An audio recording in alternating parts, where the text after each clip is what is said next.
Yo, what is good, everybody? It's your boy, Golden Falls, Golden What If, whatever you want to call me, and I'm back.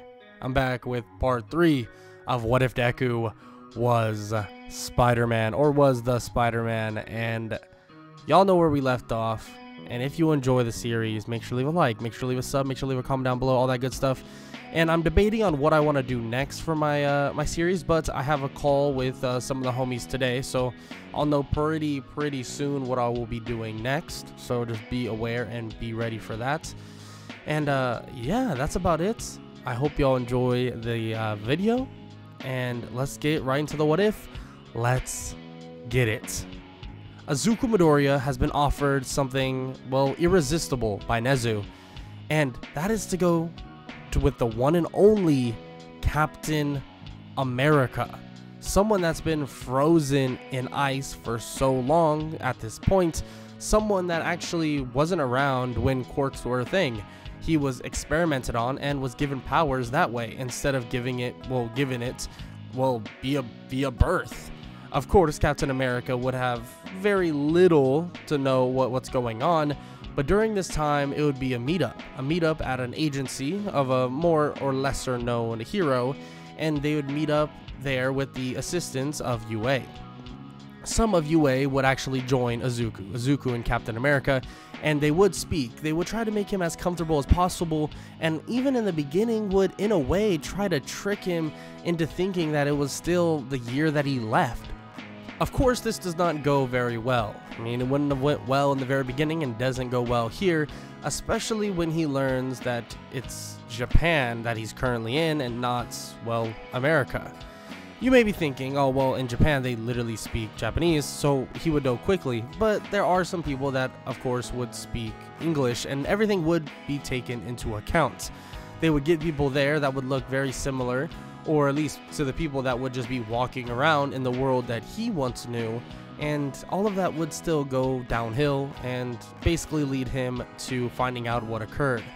Finally, a real explanation would be given to then Steve Rogers, and they would tell him exactly what's going on, that they found him frozen in an iceberg and must have drifted off or drifted away, probably all around the world, until they finally found him.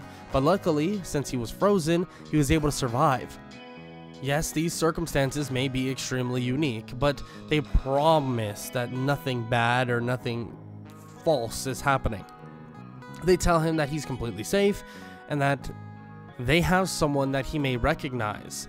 And immediately, and obviously, Izuku would walk in. Izuku would show himself in the Spider-Man suits, and Steve Rogers, or Captain America, of course, would be a little confused, saying that yes, it's very similar to the one he once knew, but it's not the same. And of course, the people currently there, heroes alike, would tell him that they know. That's their little secret that they have going on right now, and that's that this right here is the Spider-Man of Japan. It may seem odd, and they know that he used to know some sort of a Spider-Man, but he was a little different. And he begins to explain that he was way different. Yes, he might have changed throughout the years when he was gone, but I mean, the one he remembered was so different. Nonetheless, a line of questioning would then arise, and of course, Izuku and Captain America would get on board with anything that needed to be settled. They have a couple missions that him and Captain America need to go on to handle some business and do some scouting for some of the heroes of Japan. Steve would hesitate a little bit, but of course, being the heroic version of himself, he would assess the situation as well and deem that they did really need his help, and this would lead to the partnership of Izuku and Steve Rogers, at least for the time being. Izuku would get to know him as they go on minor missions to basically handle some, well, scouting, you could call it. The scouting would involve trying to get information about certain leaders, you could say, and also certain people that they need to hunt down. Izuku would not know that much information about it as well, and he wouldn't really be allowed to do much other than, well, scout, because he technically doesn't have a hero license, and they're trying to be strict with him. But nonetheless, Izuku would get some, you could say, action in the field, and Steve Rogers and him were able to take down some smaller syndicates to get some, well, information. This information would lead them to one name, and that is the Shihazai's very own Overhaul. That's who they wanted to actually get information on, but after that information is concluded and they've gotten it, they would be taken off the case. And of course, this would cause for some questioning from Steve Rogers, but they would explain to him that there is a lot more to do. And frankly, there's no reason to keep him here any longer. They need to get him back to America. And of course, this idea would continue on, and the idea that Izuku could head to America would definitely be in play. Something that Izuku has been thinking about, especially because of how their system of hero work or heroes used to work in the past, and probably have a good bit to influence in the hero work nowadays. Izuku would actually bring this up and ask Nezu if this was a reason why he's here, and Nezu says not 100%, but that was a reason. Of course, Izuku's powers are a little different, and there is a huge and giant steep learning curve for him, but there may or may not be a Spider-Man back at the US, in which they assume there is. They've seen glimpses of him, but they don't know if he's still, well, alive, kicking, retired, anything. But still, it might be something beneficial for Izuku. Of course, Izuku's not quite yet ready to just head off to America and go from there. He still wants to be with the class that he's in and also learn as much as possible from the people here in Japan. But Nezu, of course, says that the option is always open, that they're going to speak about it later as well, and maybe he'll even be able to do a work study from that distance and a work study, well, over in America. But while he was having success, having new opportunities open up for him, well, he would go to sleep and the next morning he would be awoken to something very, very, very bad. And that would be being called back to UA, being told that they need to get back right now. Well, basically, there's no choice in the manner. But on top of that, he hears about something terrible. Tenya Ida. Tenya Ida, unfortunately, was killed by the hero killer. Yes, the hero killer isn't at large anymore. He was caught just in time by Endeavor and many others. But still, the fact that someone his age, someone in his class did this, or basically got put in a situation where he was killed and he's just training now, is something that doesn't sit well with Izuku. Something that gives him a very uneasy feeling. Nonetheless, Izuku would arrive back at UA, and many would be confused about where he went. Of course, Izuku isn't really able to tell them anything in terms of anything consequential, but he just says that he started his internship a little early, but he's really sorry to hear about what happened to their classmate and, well, all of their classmates, including himself. He's actually taken back by this, but it seems like a lot of people there are rejuvenated, are excited, are ready to go, and yeah, they're sad about their friend Tenya Ida being killed, but still, they know that it's going to take more than just that to make them quit being heroes. Of course, this is something that Aizawa was happy to hear about, and he tells them quickly that they have a final exam coming up extremely soon. And on top of that, there's something going on after that. He gets questioned a little bit about what they're going to be doing after, but quickly he says that it's nothing to worry about until the final exams are over, but once they are, they can go from there. He's told that there's going to be a written, or he tells them it's going to be a written and there's going to be a practical, and to be ready for both because both will be challenging in their own right. Izuku begins to study with a couple people at UA as well, knowing that he is pretty good off in terms of the written exam, because he's always been extremely good at tests. The science portion of it is going to be easy peasy. It's something he will know like the back of his hand, and same thing with stuff like math. The only thing he'll ever struggle in is maybe like, well, history and stuff like that, but Frankly, everything else would be a piece of cake, you could say. Izuku would be able to pass this written exam relatively easily, and after the exam is over, it would be revealed that their practical exam is something different. It's actually going to be against the teachers. The teachers will be waiting at the gym for them, and when they arrive, well, they are then told who and what they're going against. Of course, Izuku's curious where he fits into all of this, because his name isn't called throughout this time at all, at least, well, in the moment. And well, there was a reason for that, because Spider-Man, or Izuku Midoriya, would be going head to head against someone unique.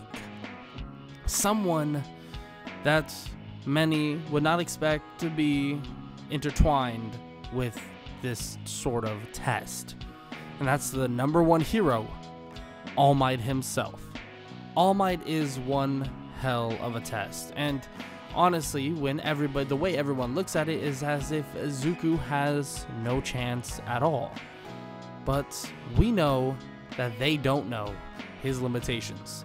Izuku is extremely strong, and throughout this time with Steve Rogers, or Captain America, he's realized more and more of his potential.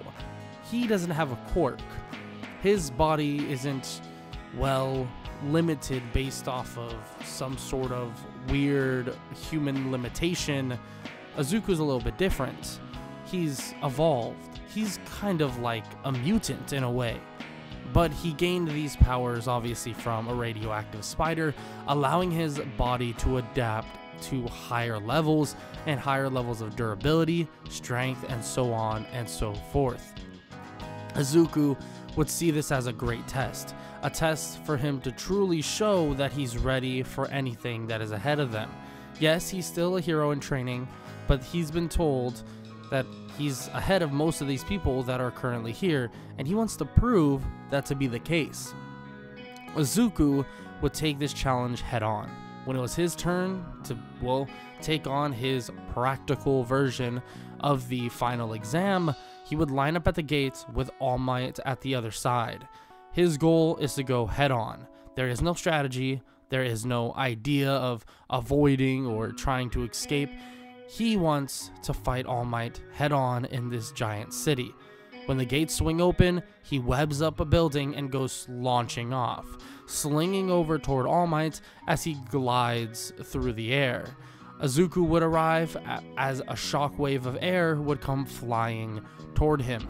He's able to dodge slightly and get out of the way and continue barreling toward All Might as if he wasn't letting anybody stop him as he pushed forward.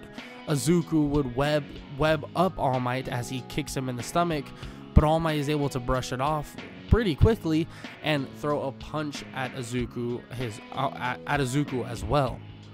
The fight would then begin, and the clash of fists would begin as well. In terms of mobility and dodging, Izuku would have the upper hand. Raw strength, All Might seems to have the upper hand as well, but maybe that's not the case. The longer the fight goes on, it seems as if Izuku's getting stronger, but that's not necessarily the reason why these things are happening. All Might is just getting weaker. Izuku would see this and would take this into account while he's fighting All Might. He realizes that he's slowing down immensely. He can tell that his punches are getting slower, weaker, softer, and so on and so forth. And Izuku realizes this, luckily, and doesn't really put it on All Might really difficult, like really bad. Because he could beat the living heck out of All Might if he decided, hey, he's slowing down, now let me punch him really, really, really hard and continue to beat on him. But Izuku is a hero. He wouldn't want to do that. He eventually would web up All Might, landing a blow using some sort of electricity. Some electricity or venom type of bite that he has through his fists.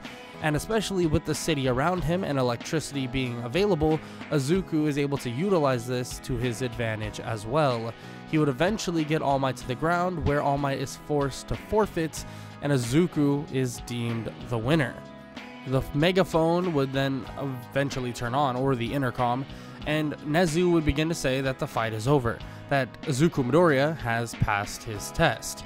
Of course, everyone would erupt in cheers and so on, and basically just, you know, freak out, especially because he just beat All Might by himself. How was he able to do something like that?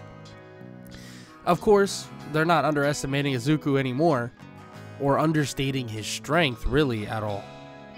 Izuku would then listen to Aizawa as he speaks, as he tells Class 1A that they'll be going to a forest training camp. This forest training camp will help them become better heroes, teach them how to use their quirks even better, and on top of that, and just flat out training. A lot of push-ups, a lot of sit-ups, and a ton of juice. Well, with that said, they would then get ready for that next day, because they would all head off to the forest training camp in the morning. When they all hop on the bus that next day, they head off, and when they actually arrive, well, they think they arrive, it's on a bit of a cliff ledge. This cliff ledge is actually where the Wild Pussycats currently are. Izuku walks out and can just tell this is a bit of a setup. He can just tell by the way they're acting, and his spidey senses are going off like crazy. He waits, and eventually, after an introduction, they'd all be pushed off of the mountain. But Izuku would not. Izuku would be sitting on top of the bus, staring at them, telling them that he has literal powers that allow him not to get surprised. So that wasn't going to work on him, in which Aizawa tells him to get back in the bus and hurry up. He asks why he doesn't want him to go, well, help his classmates, and he says that if he goes and helps, it'll make it too easy. They deserve to struggle a little bit. Izuku doesn't, well, deny the fact that it would be easier with him there, but he does have a weird feeling at the fact that if Aizawa actually enjoys watching them suffer, which Aizawa doesn't really say much to this remark because, well, let's be honest, it's probably true. Nonetheless, they all head off on the bus, going to the forest training camp, or the lodge, where Class 1B already are, and they wait for Class 1A to arrive. Eventually they would arrive, but it would be far beyond the parameters that they were given, and they would arrive pretty late at night. So they would be told to get some food, get ready, and get some sleep. After that day of sleep, Aizawa would explain to them exactly what they're going to be doing in terms of training, using Bakugo as an example to show that they haven't really grown that much. Yes, they have, just a wee bit, a little bit, but that's because they just got usage of their quirk. They haven't been specifically training their quirk. There is a giant difference. And of course, Izuku is totally on board for this, and well, there's not much he can really do other than just learn new techniques or learn new things about his own powers specifically. Aizawa makes this clear and says that they'll be doing more studying than anything, in which Izuku is kind of confused about, and Aizawa shows a bunch of books about various spiders and different things like that could be added effects that Izuku could learn how to use certain abilities. Camouflage is something Izuku's used. The electricity venom thing is a bit of a question mark, but that's what the books are for. Aizawa then tells Izuku that he's dead serious about this, that he's going to be studying. Izuku's kind of sad. I mean, really? He has to study for training, in which he doesn't necessarily care that much, but he was hoping to have a little bit of fun in terms of fighting and doing stuff like that, not reading books. But whatever he thinks is best, whatever Aizawa thinks is best, Izuku will do, in which he does. He begins to read these books, try to figure out any techniques he possibly can, and actually is able to utilize his powers a lot better, learning exactly how spiders use certain versions of webbing, and also on top of the way he's using his spidey sense as of the present. Izuku does in a way sharpen his talents, and he's able to here and there work on things physically because of course you want to put things into action. And after a little bit, Izuku feels pretty comfortable with some new things that he's learning. Eventually there would be some off time, and some downtime would be with class 1B, especially with some test of courage or something like that. But Izuku doesn't really want to participate in it because he has spidey senses, which doesn't really work well with trying to get surprised. It doesn't necessarily work at all. In which Izuku just sits back and watches them do their thing, but as he does, the forest itself would erupt into flames. Izuku would begin to freak out and realize what's going on. It must be a villain invasion.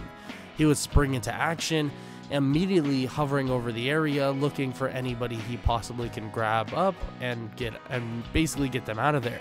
He sees a little kid on top of a mountain, remembering his name as Koda.